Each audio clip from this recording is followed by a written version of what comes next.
Iran and Israel, how the two countries went from allies to arch-enemies. One of the most eminent arch-enemies in the Middle East, Iran and Israel's relationship has sent the world on edge recently as the two countries are now at the brink of an all-out war.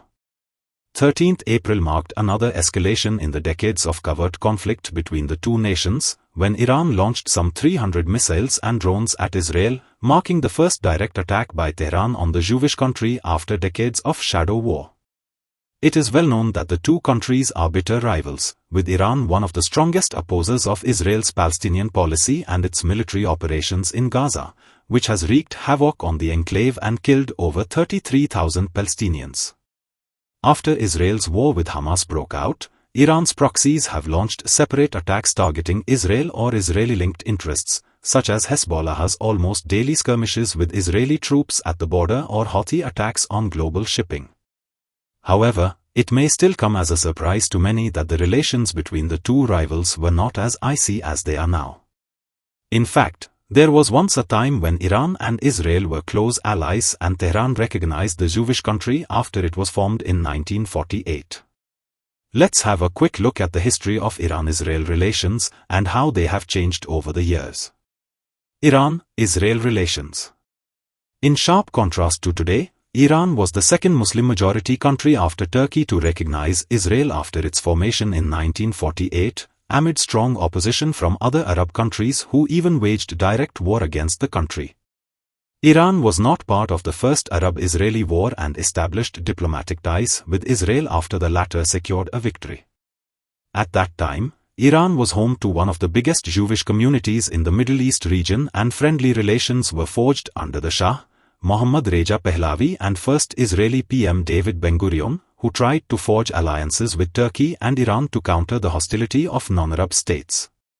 Iran sold oil to Israel amid an economic boycott by Arab states. In response, Israel's Mossad spy agency trained the Shah's feared Savak secret police. Notably, both the Shah and Israel enjoyed support by the United States. Israel established an embassy in Tehran and exchanged ambassadors in the 1970s. Trade ties flourished, as did military and security cooperation between the two. The 1979 Islamic Revolution. Things changed dramatically after the 1979 Islamic Revolution in Iran, where the Shah was overthrown and a religious state was established. Ayatollah Ruhollah Khomeini brought a new view that championed Islam and saw Israel as an occupier of Palestinian land for their own interests. Khomeini termed Israel as Little Satan and the US as the Great Satan.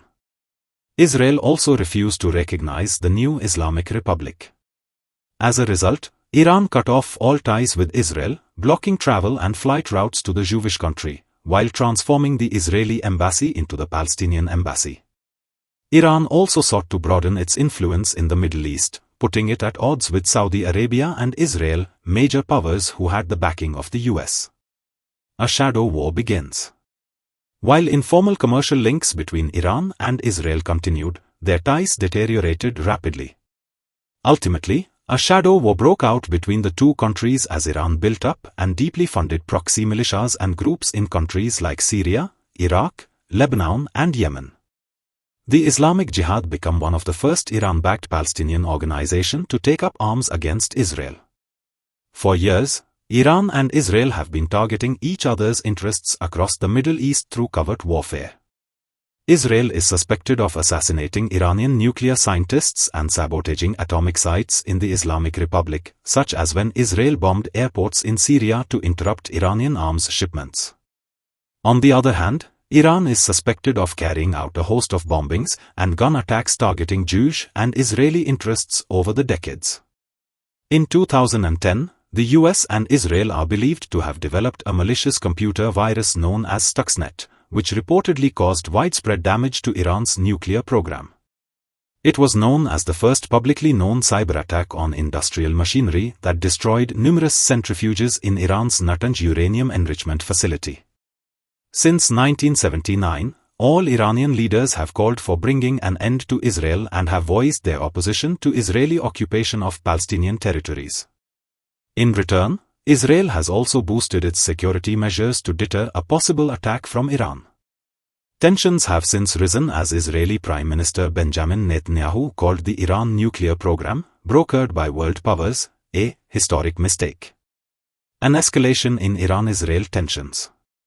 However, things took a dramatic turn when suspected Israeli warplanes bombed the Iranian embassy in Syria, killing at least 12 people.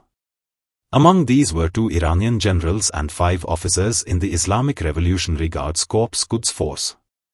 Most importantly, the attack claimed the life of Mohammad Reza Zahedi, the Iranian commander who was directly responsible for managing relationships with foreign allies.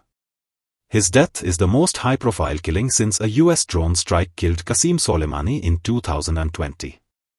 An action that can be seen as possibly rewriting the rules of engagement in Iran and Israel's long-running shadow war. Iran launched 170 bomb-carrying drones, more than 30 cruise missiles and more than 120 ballistic missiles toward Israel after years of cautious clashes. While Israel and the US claimed to shoot down 99% of the projectiles, Iran called the attack a success and said it was to deter, punish and warn the Zionist regime. Now the Israeli retaliation has sparked alarm over a possible all-out war breaking out in the Middle East, and leaders across the world have urged both sides to exercise restraint. A full-blown war would have untold regional and geopolitical consequences. US President Joe Biden had promised ironclad support to Israel, but said that Washington will not participate in an Israeli retaliation amid growing criticism. If a war indeed breaks out, it would further add a historic chapter in the book of Iran-Israel relations.